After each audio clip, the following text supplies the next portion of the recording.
I've let it sit with me long enough, and I've thought about it. And yeah, Griffith is the best antagonist in fiction. I just find something so compelling about a character who has these otherworldly ambitions, and no matter how insane the thing that he says he's going to do is, you just believe him. There are very few characters in fiction who give me that feeling. One of those characters being my favorite character in fiction, Monkey D. Luffy, but that's a story for another day. But Griffith does this in a way that it is less inspiring than it is terrifying. Even though it is inspiring in a weird way, but I'll get to that. I think the thing about Griffith that strikes the most fear is the fact that I want to say he has ulterior motives, but it doesn't feel like he does. What the fuck is you talking about? The thing he wants to do is so simple, yet so grand, but it also feels so pointless. Cause it's like, why do you want to even do this? What's your end goal? And I think the vacuous nature of Griffith's dream just highlights how empty Griffith really is as a person. I think the reason why Griffith is so dedicated to that dream is because of his deep-seated narcissism. That's all he has is that dream. He sees everything else as beneath him. This is the only thing that he has, and the only thing he has to look forward to in life is just growing this empire that he's built for himself. Griffith can't make emotional attachments, as we've seen, and even when he does make emotional attachments, that person still needs to be beneath him, so they can never get that close to him because he still has to posture himself above them at all times. All of this makes Griffith, from what I've seen so far, probably the most accurate depiction of a narcissist in any media. I don't know how purposeful Miura was with this, but the way that Griffith's own self-importance ruins the relationships around him and prevents him from making any meaningful connections with people is exactly what people with NPD go through in real life. And it makes Griffith somewhat tragic.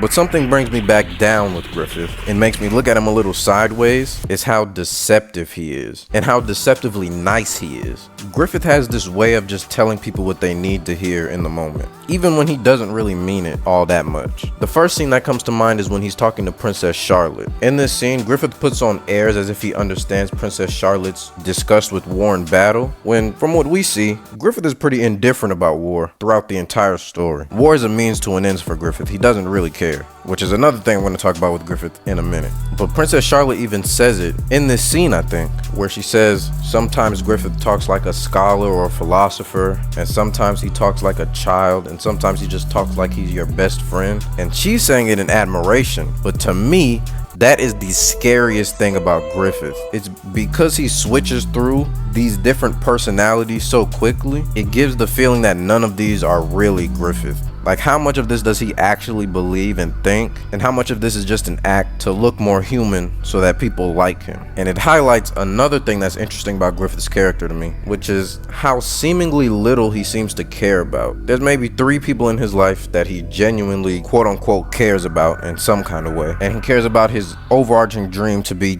king of the world or some shit.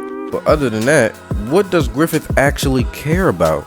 Shit, I don't even know. Like, I can't even tell you that. You see the people around him going through these deep emotional turmoils, and it's weird because somehow Griffith knows what to say about these emotional turmoils. But we know that Griffith has never experienced them because Griffith's probably never felt those emotions at all. But it's just weird how much comfort he can instill into the characters, and because of that, how much artificial comfort he can instill into the reader. And it gets even crazier when he's reborn and he becomes this false messiah figure, and every time you see him, he has the light shining on him, he has the all white backgrounds, he has the drapes, he has the super intricate armor. They want you to look at this nigga like a god, and it works. It actually works. As much as we know about Griffith, and as horrible as we know Griffith to be, when we get to the point where Griffith has established his own kingdom, you damn near want to celebrate with this nigga. Because it's like, we see all these characters that we've met throughout our journey that have been through the worst things possible, and somehow they bring us to a point where the main antagonist is the savior of all these characters that we want to see good things happen to. So therefore, we have to attribute these positive and happy feelings that we're given through these characters like Sonya and the Mule and Luca and her people. You see these characters and you're like, this is great. All these characters that I like are all happy now. And it's all because of Griffith. And it almost breaks your mind. I've never seen a story do this, where they have the main villain have such a positive impact on the world. and it makes you feel torn on this entire thing. This country is built on the backs of so many people dying, but also it's brought about so much prosperity for people. But also, for this to come into being, the rest of the world had to be thrown into fucking mayhem. But for the people in Falconia, they don't know that. So they start looking at him as like some Christ-like figure. And I find this really interesting that Griffith is essentially the Antichrist. Like almost full stop.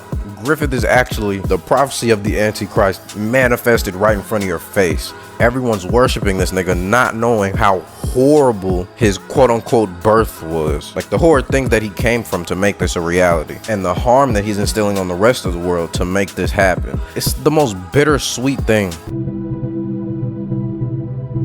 And it's also really cool how everything surrounding Griffith always has to have this really pristine look on the outside, including his apostles and his army and the country of Falconia itself. City? Country? Yeah, whatever. The kingdom. They all look super pristine and clean on the outside, but there's a dark underbelly underneath. And that will probably be Griffith's downfall, I would have to guess. Is that this dark underbelly is going to be exposed to the people, and they're going to have to make a decision. Is this really worth it? For the evil that we're having to make a deal with to get this peace, is it really worth it? And lastly, my final reason for Griffith being the best villain in fiction is how much I see of him in other antagonists and other media I've consumed. One character that somewhat reminds me of Griffith in a way, but way more benevolent, is Canute from Vinland Saga. Alright, hear me out. The way that Canute rises to power is pretty similar to how Griffith rises to power during the Golden Age arc. You know, like taking out monarchs discreetly, poisoning people,